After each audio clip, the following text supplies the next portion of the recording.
자, 주어진 세상, 그리고 이름. 이 두 가지 키워드가 우리 삶과 어떻게 얽혀서 하나의 이야기를 만들어가는지 오늘 한번 제대로 파헤쳐보겠습니다. 이야기의 시작은요, 아주 생생한 감각적 기억 하나입니다. 발이 시려웠습니다. 바로 이 한 문장이요. 새벽 기도에 갔는데 그 시멘트 바닥의 냉기 때문에 발이 꽁꽁 어는 듯한 느낌.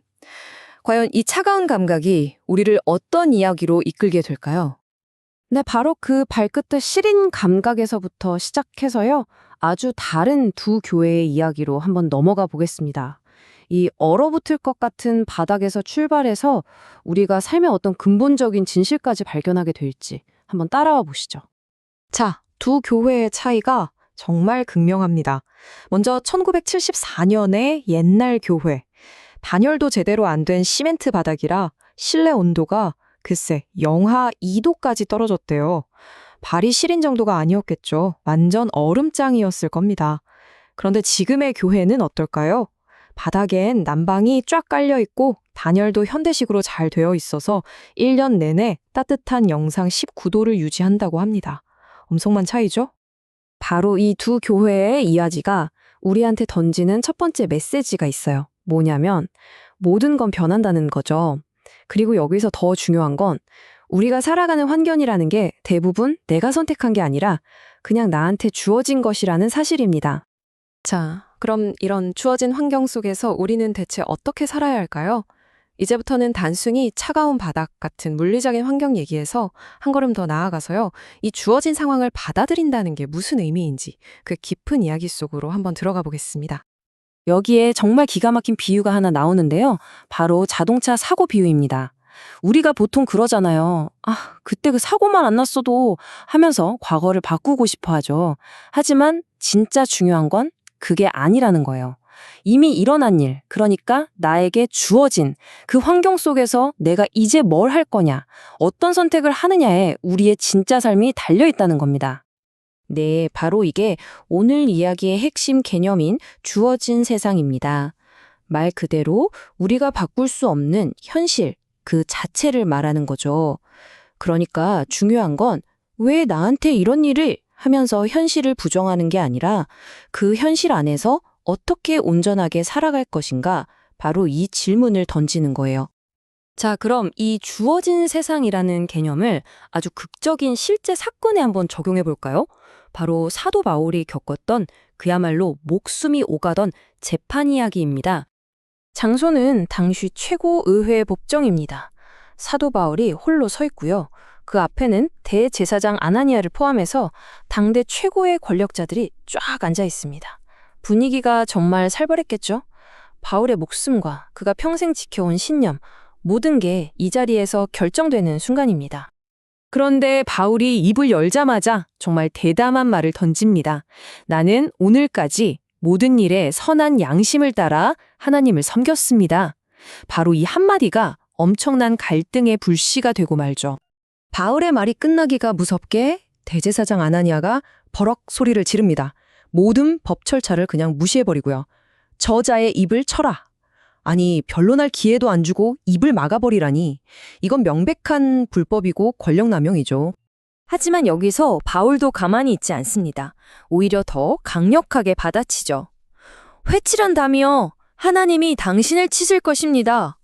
와, 회칠한 담이라니. 이게 그냥 화나서 내뱉은 욕이 아니에요. 오늘 이야기의 핵심을 꿰뚫는 아주 깊은 의미가 담긴 말입니다. 자, 여기서 정말 흥미로운 지점이 나와요.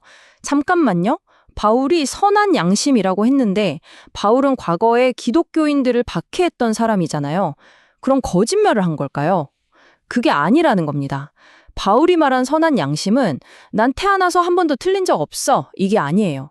오히려 과거에 자신이 얼마나 끔찍하게 틀렸는지를 처절하게 깨달았다는 거죠. 그 유명한 다마스쿠스로 가는 길에서의 경험 이후로 그의 양심은 완전히 새로워진 겁니다.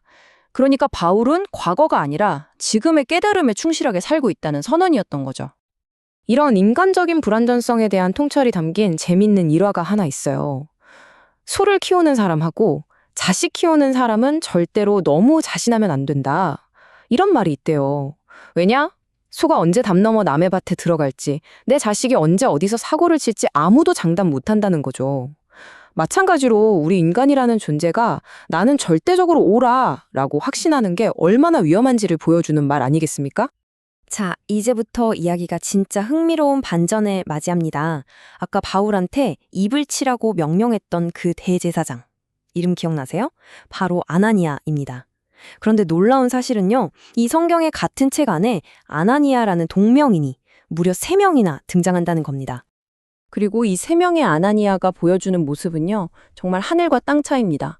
첫 번째 아나니아는 헌금 액수를 속였던 기만자, 두 번째 아나니아는 오히려 과거에 바울의 눈을 뜨게 해준 위대한 믿음의 사람, 그리고 세 번째가 바로 오늘 본 바울에게 불법을 저지른 위선자, 대제사장.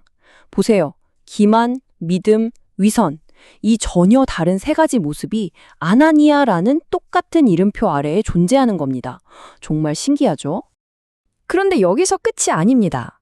진짜 소름 돋는 반전은 바로 이 아나니아라는 이름의 뜻이에요. 이 이름의 뜻이 뭐냐면 하나님은 은혜로우시다입니다. 와, 정말 엄청난 아이러니 아닌가요? 이름은 하나님의 은혜인데 정작 3명 중 2명은 그 은혜와는 완전히 반대되는 삶, 기만과 위선의 삶을 살았던 거죠. 자, 이제 마지막 파트입니다. 지금까지의 구체적인 이야기들을 바탕으로 이제는 우리 자신에게 적용할 수 있는 보편적인 질문으로 한번 나아가 보려고 합니다. 아까 바울이 대제사장 아나니아에게 외쳤던 말, 회칠한 담. 그 의미를 다시 한번 생각해 볼까요? 이게 뭐냐면 겉은 하얀 회를 칠해서 아주 깨끗하고 거룩해 보이는데 그 안을 들여다보면 썩은 시체로 가득 차 있는 무덤을 뜻하는 말이거든요. 겉과 속이 완전히 다른 위선. 이것만큼 날카로운 지적이 또 있을까요? 결국 오늘 우리가 나눈 이 모든 이야기는요, 하나의 핵심적인 긴장감으로 딱 요약될 수 있습니다. 바로 이름에 담긴 은혜와 행동으로 드러난 위선. 다시 말해서 우리가 어떤 사람인지, 어떤 잠재력을 가졌는지를 보여주는 그 이름과 실제 우리가 살아가는 모습 사이의 그 아슬아슬한 간극에 대한 이야기인 거죠. 자, 이제 마지막으로 여러분께 이 질문을 던지면서 마무리하려고 합니다. 이름은 어쩌면 우리에게 주어진 이름표, 하나의 라벨에 불과할지도 모릅니다. 하지만 인생은 우리가 매일매일 직접 써내려가는 한편의 이야기입니다. 여러분은 그저 주어진 이름표대로 살고 계신가요? 아니면 여러분만의 진짜 이야기를 써내려가고 계신가요?